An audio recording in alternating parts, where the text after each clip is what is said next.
What's going on, YouTube? We're back again with another video. Today we're going to talk about the top 7 mistakes that new traders make. Now listen, I get it. You got introduced to the Forex market, or you saw somebody who you know trading, making a whole bunch of money, and it seems so simple, right? Why not get into it?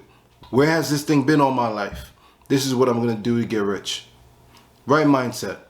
But there's still a couple of things that you need to know before you get started. Oftentimes traders make these mistakes and it ends up costing them in their journey. Mistake number 1, you're going to get rich in your first year of trading.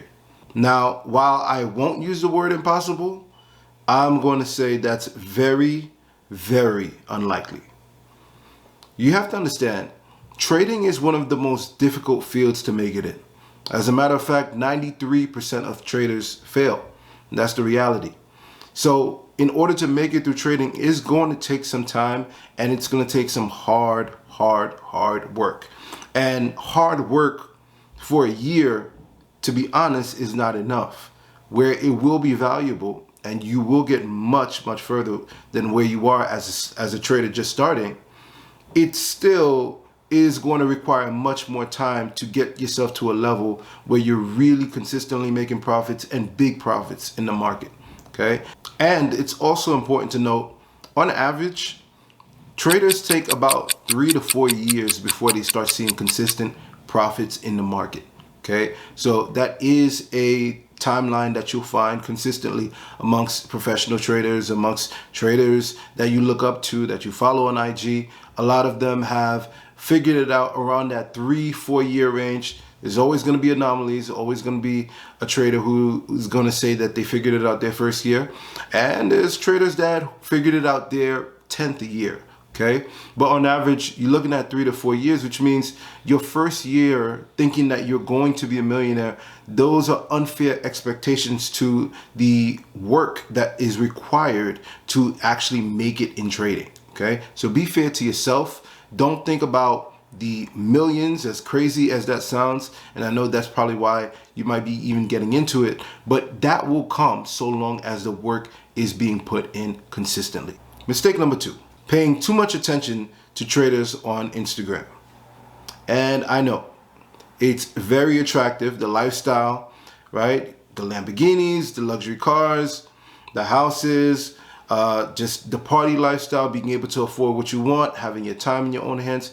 Ultimately, this is why we are all doing it, in a way, more or less. But what you have to realize is there has to be a balance with what you're consuming. Okay, so if you're consuming their trades and the things that they're doing, and just looking at their lifestyle and the cars that they're buying for motivational purposes, great, that's awesome.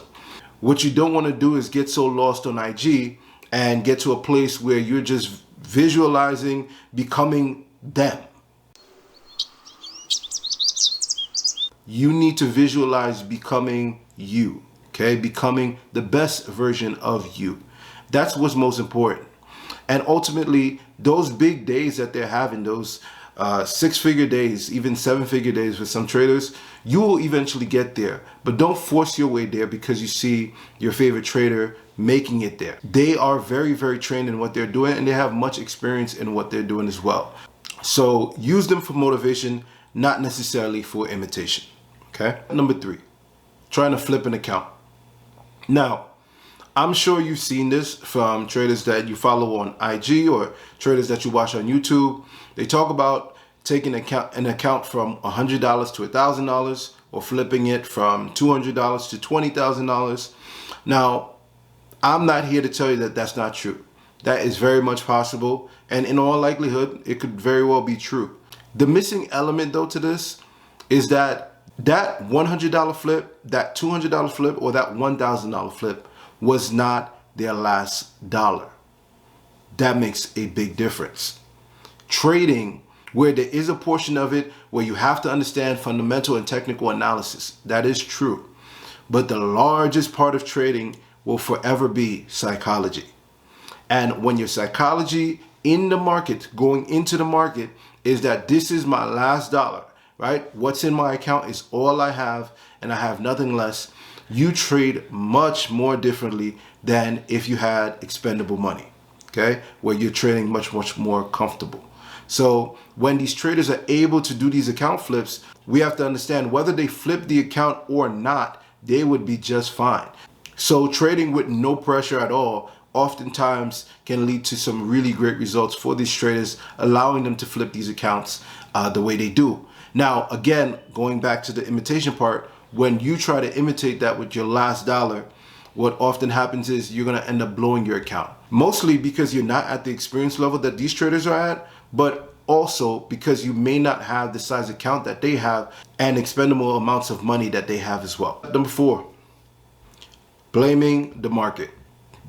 Listen, I'm not here to argue about market makers. I'm not here to argue about people trying to get you. You understand? People have different opinions on how the market is going after traders or how the market does certain things. And I understand. I completely understand. I've been through it, but I'm not here to argue that point. But what I am here to argue is that no matter what you think and no matter what is going on, it's still your fault. You decided to trade in this market. You decided that you would put your money in with the broker. You decided to take that trade and execute on that trade. Okay. Now, do certain things happen in the market? Absolutely. But you also took that risk as well, knowing that certain things do happen in the market. Now, mind you, this is the same market that these traders that you look up to so much are making it in. So if they can make it, so can you, whether or not the market is here to get you or not. So that being said, if there's anyone to blame for you losing trades or even blowing an account, it's always going to be you. Number 5. Overtrading. Now, we have all done this. Starting out as a trader, you are extremely hyped, right? You can't wait to get started. You can't wait to just be in the market. And to be honest, you don't want to leave the market. So you end up trading and trading and trading all day long. I know I definitely did it. And I know many traders who are far advanced in their careers have definitely done it as well. But we have to understand that in this market, less is more. The less amount of time that you can spend in this market, the more money you tend to make. We're playing a probability game here. And we have to understand that we only want to enter the market when we feel like we have the highest chance of winning a trade. Okay? Meaning when we see our setup, when we see our confluences, when it's the proper time to be trading, depending on our trading plan, when these things start to align, that's when we want to enter the market. And guess what? When we win, we take our profits and we leave, okay?